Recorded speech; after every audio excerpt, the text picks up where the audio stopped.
দুনিয়া ছেড়ে চলে যেত, কিছু কিছু সময় মনে পড়ে, আর কিছু কিছু সময় আমরা ভাবি দুনিয়া তো থাকার জায়গা না, চলে যাওয়ার জায়গা, দুনিয়া তো থাকতে তো পারবো না, একথা বলতে থাকি। কিন্তু চালাক, রসুল বলেন যে চালাক তো ওই ব্যক্তি যে ব্যক্তি দুনিয়া থেকে আখিরাত কামাই করে। সুবহানাল্লাহ বলেন। বলেন চালাক কোন ব্যক্তি? যে দুনিয়া থেকে আখিরাত কামাই করে। দুনিয়ার বাদশাহী সে কামিয়াব নয়, দুনিয়ার রাজা রাজা নয়, দুনিয়ার মন্ত্রী নয়। যদি কিয়ামতের ময়দানে আসামির কাঠগড়ায় দাঁড়াইতে হয়, যদি কিয়ামতের ময়দানে আসামি হয়ে আমাকে দাঁড়াইতে হয়, তাহলে আমার মন্ত্রিত্ব, আমার বরত্ব, আমার ধনত্ব, আমি ধনী এই পরিচয় দিয়ে কাম হবে না। সেই দিনকে আপনার ইমান মাপা হবে, আপনার ইমান হবে। আপনার ইমানের বলে বলিয়ান হয় আপনাকে জান্নাত বন্টন করা হবে। যার ইমান যত সুন্দর হবে তার জান্নাতের কোয়ালিটি তত সুন্দর। যার ইমান যত সুন্দর তার জান্নাতের কোয়ালিটি তত সুন্দর। যার ইমান পাওয়ারফুল তার জান্নাতও পাওয়ারফুল। এ কারণে কিছু কিছু ইমানদার দুনিয়াতে ছিলেন যারা সারাক্ষণ জান্নাত আঁকাইছে আর জান্নাতের কল্পনা করছে, তো স্বপ্নের যুগে আল্লাহ তাআলা তাদেরকে জান্নাত দেখাইছে, এই যে তোমার জন্য জান্নাত বরাদ্দ করেছে। আমি আপনাদের দুনিয়া নিয়ে স্বপ্ন দেখি, কেমনে দুনিয়াতে কামিয়াব হওয়া যায়, কেমনে দুনিয়া কামাই করা যায়, কেমনে আমি দুনিয়াতে সম্পদশালী হওয়া যায়, এই চিন্তা করি, তো স্বপ্নের যুগে ওটাই দেখি। কিন্তু আল্লাহর কিছু কিছু বান্দা আছে যারা আখিরাত নিয়ে ফিকির করে, আখিরাত নিয়ে চিন্তা করে, আর জান্নাত নিয়ে বিবেচনা করে যে আমার জান্নাতটা কেমন হবে। আল্লাহ তাআলা তাদেরকে কিছু কিছু সময় জান্নাত দেখায়। এই যে জান্নাত, যেমন বাচ্চা হারুন আর রশিদ, কত বড় বাদশা! এই বাচ্চা হারুন আর রশিদ তার রাজ্যের মধ্যে ঘোষণা করে দিলেন, দেখো আমার টাকা দিয়ে আমি মসজিদ বানাইবো, শুধুমাত্র আমার টাকা দিয়ে মসজিদ বানাইবো, তোমাদের কারোর টাকা আমি নেব না। তার চিন্তা হইল যে আমি এই যে বাদশাহী যে আমি আছি, এই বাদশাহী ছেড়ে আমাকে কবরপুরের আসামে একদিন কিন্তু চলে যেতে হবে। আমি যদি একটা ইবাদতখানা বানাইয়া দিয়া যাই, আর আমার রাজ্যে যত মুসলমান আছে তারা যা সেটা করবে, আল্লাহ আল্লাহ তাসবিহ বলবে, রুকুতে যা সুবহান রাব্বিয়াল আযীম সুবহান রাব্বিয়াল আযীম তাসবিহ পড়বে, মালিকের কদমে সিজদা দিয়া সুবহান রাব্বিয়াল আলা তাসবিহ পড়বে, আল্লাহ তাআলার ইবাদত করবে। তো যদি এমন হয় মসজিদ বানানোর কারণে আল্লাহ তাআলা তাকে জান্নাত দান করবেন। ফিকির মাদা হয়া বাদশা হারুন আর রশিদ মসজিদ নির্মাণ করতেছেন। রাজ্যের বাদশা তো ঘোষণা দিয়ে দিচ্ছেন কারো দান সে গ্রহণ করবেন না। যুগালে একজন আছে যার নাম মুহাম্মদ, এই যে মসজিদ বানাইতেছে, স্বপ্নে যুগে হারুন আর রশিদ দেখতেছেন মসজিদ বানানোর করার কারণে মসজিদের ডিজাইন থেকে আরো সুন্দর ডিজাইন জান্নাত আল্লাহ তাআলা তার জন্য বানাইছে। এটা উনি স্বপ্ন যুগে দেখতেছেন। কিন্তু আশ্চর্য হইল, আমার সামনে সামনে একই কোয়ার্টার জান্নাত, সেম টু সেম জান্নাত। বাদশা হারুন আর রশিদ জান্নাতে ঢুকতে যায়, ফেরেশতা একজন আছে গেটে দাঁড়ানো। যখন বাদশা হারুন আর রশিদ গেছেন, দাঁড়ান বাদশা হারুন আর রশিদ, এই জান্নাত তো আপনার না। ওই একই তো জান্নাত, সেম টু সেম জান্নাত, তো এই জান্নাত কার? বলে এই জান্নাত আপনার মসজিদ বানানো ওয়ালা কর্মচারীর আহমদের। বাদশা হারুন আর রশিদের ঘুম ভেঙে গেছেন। সকালবেলা সকল রাজ্যের মানুষকে ডাক দিয়েছেন। যুগলে ডাক দেয়া বলে, আমার যুগলের মধ্যে কি আছো জানো না মোহাম্মদ? যুগলে একজন হাত উত্তোলন করে কয়, হুজুর আমার নাম আহম্মদ। আয় বাবা আয়, তুই আমার কাছে আয়। কি এমন আমল করছো? আসো। তুই কি মসজিদ বানাইছস নাকি? যে সেম টু সেম জান্নাত আল্লাহ তাআলা তোকে আমার সমান বরাবর জান্নাত দান করেছেন। যুগলে আহমদ কামদার বলে, হুজুর আমার সাধ্য নাই আপনার মতো এত সুন্দর কোয়ালিটি ফুল মসজিদ বানানো। বাবার জমিন ছিল, খুঁড়তেছিলাম। জমিন খুঁড়তে যায় 3 টুকরা পাথর পাইছিলাম। যে পাথরটা আপনার দামি পাথরের সাথে মিলে যায়। আপনি যে দামি পাথর দিয়া দিয়া মসজিদ বানাইতেছেন, এই দামি পাথরের সাথে আমি যে মাটি কুড়া পাথর পাইছি, এ পাথরের সাথে বড় মিল। এই কারণে এই 3টা পাথর রাত্রের অন্ধকারে যখন তামাম রাজ্যের মানুষ ঘুমিয়ে পড়েছেন, আমার সময় এই 3টা পাথর থাকবে কিনা, আমার জান্নাতের মধ্যে সুবাসের থাকবে কিনা, আমার যে জান্নাতের যেখানে আমি চিরস্থায়ী থাকবো এর ভিতরে গরম সময় ফ্যান থাকবে কিনা, আমার জান্নাত দুনিয়ার মধ্যে যত আসলে জিনিস আছে, গুনাহের কাজ আছে, আমি আপনি করতেছি। অথচ জান্নাত যে আমাকে কামাই করতে হবে, জান্নাত যে আমাকে সুখের ঠিকানা, যে জায়গায় একবার ঢুকলে মানুষকে আর বের করা হবে না, এমন জান্নাত আমি আর আপনি সকলে পাইতে চাই, কিন্তু কাজ করতে চাই না। জোরে বলেন ঠিক কিনা? জান্নাতে সকলে যাইতে চাই। যে সারা সপ্তাহে নামাজ পড়ে না, জুমার নামাজ পড়ে, অপর যদি জিজ্ঞান যে ভাই তুমি মরলে কোথায় যাইবা, ইচ্ছা তো জান্নাতে যাওয়ার। কথা বলেন ঠিক না? একজন সুদ খাইতেছে, ওকে বলবেন ভাই মরণের পর কই যাইবা, ও কইবেন জান্নাতে যাবেন। ঘুষ খাইতেছে, ওকে যা জিজ্ঞাসবেন মরণের পর কই যাইবা, জান্নাতে যাবো।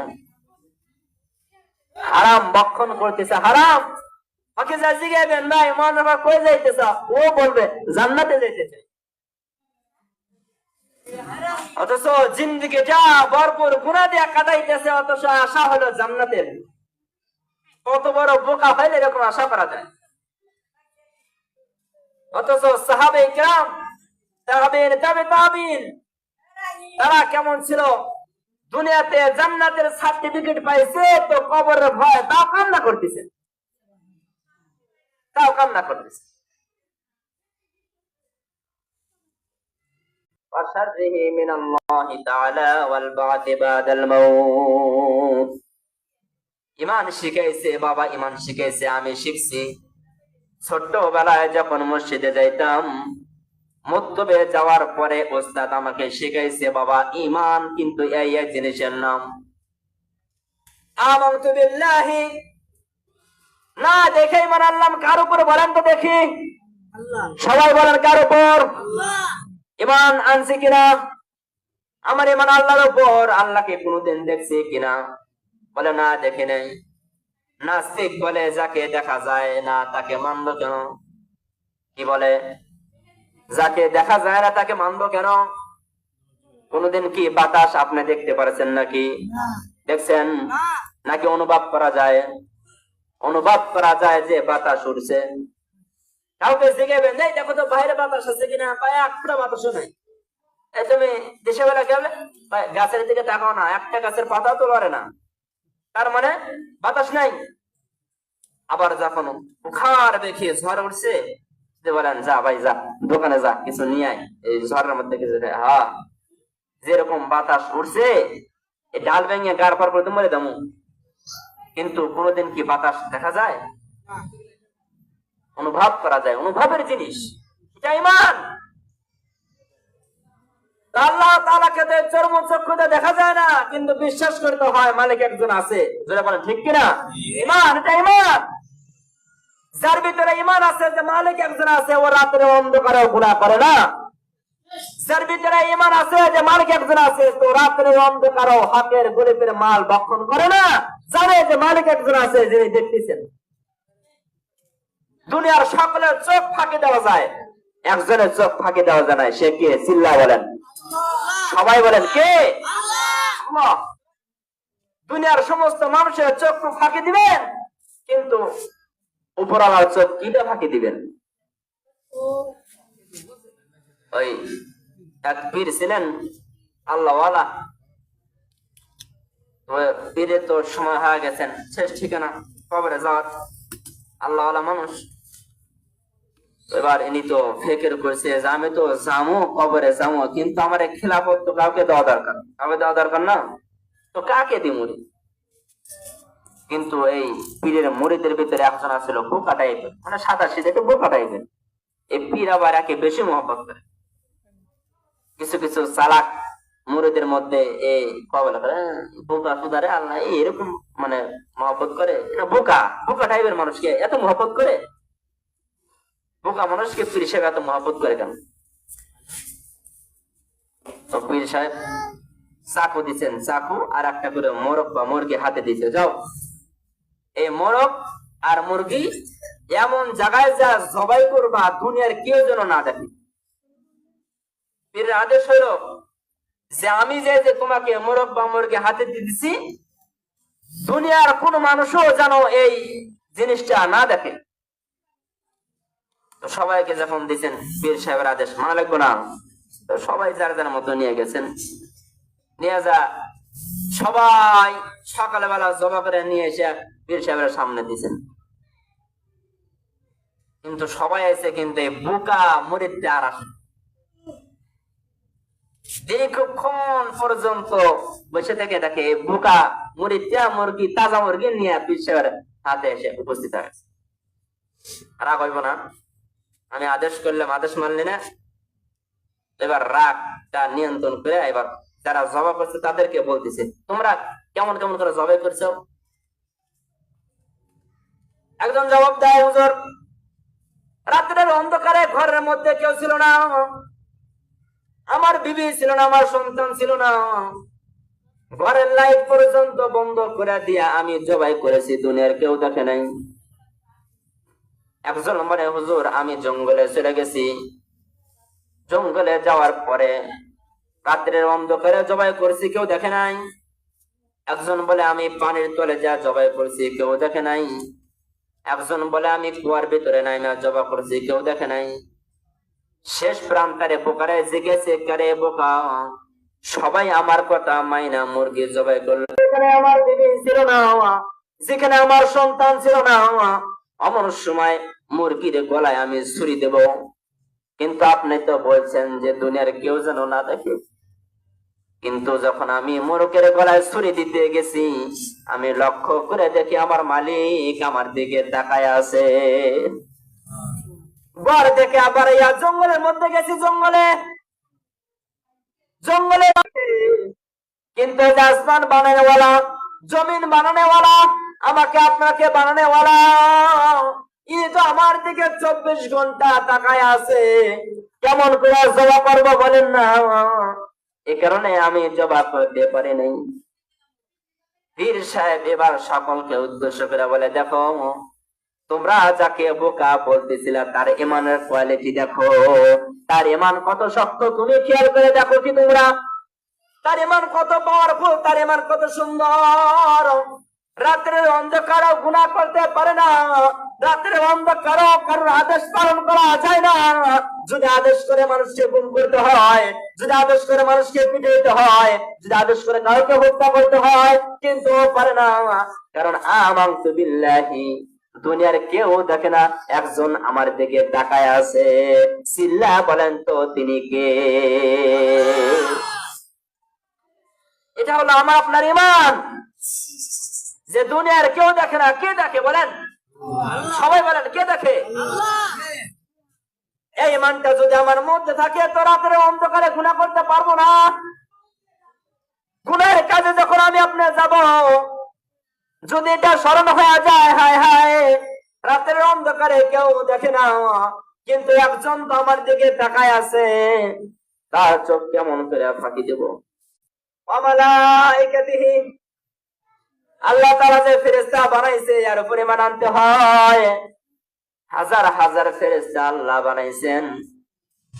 মিরাজ থেকে আমার পয়গম্বর ঘুরে এসে কত হাজার ফেরেশতা বানাইছে জানোনি?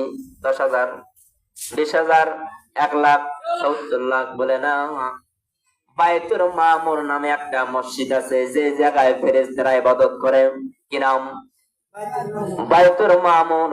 যে জায়গায় ফেরেশতারা ইবাদত করে, বলে যে এই ইবাদত ছাড়াই একদল ফেরেশতা ঢুকবে ইবাদত করার জন্য। কিন্তু আশ্চর্য বিষয় হলো, একবার যারা ইবাদত করে চলে যাবে, কিয়ামত পর্যন্ত আর এই দল এখানে এসে সিজদা দেওয়ার সুযোগ হবে না। সুবহানাল্লাহ, সুবহানাল্লাহ বিহামদিহি।